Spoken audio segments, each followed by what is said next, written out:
Salut l'ami fa, salut l'ami fa. Comment vous avez la gamme na fait ici qui la paramètre qu'on a la vidéo temenina. Maintenant, il y a téléphone do téléphone paramètre qu'on a. Ni dans le téléphone paramètre qu'on a flani.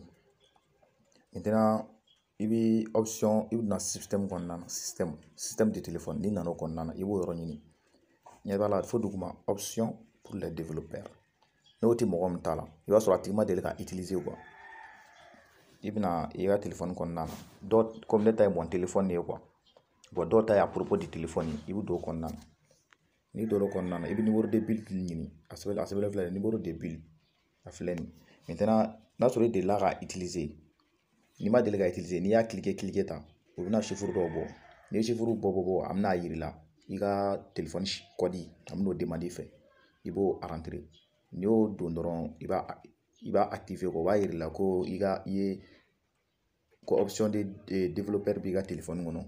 Maintenant notre mɔgɔ a utilisé la ban n'a bi mɔgɔ ko déjà a ma se ka do yɔrɔ la quoi il sera kana ga option de pour les développeurs kɔnɔna na sisan ni nɔrɔ kɔnɔna na i b'a activer ni y'a activer sanfɛ i bɛna dérouglage OM i bɛ don yen n'i y'o ta o bɛna i ye code min don numéro de bill la o bɛna a demander fɛ bilen i b'a don yen n'i y'a don ka ban i b'a activer n'i y'a activer i bɛna fo duguma i bɛna duguma activer inspecteur attribut affichage il va faire activer n'i y'o activer i bɛ jigin duguma i bɛ jigin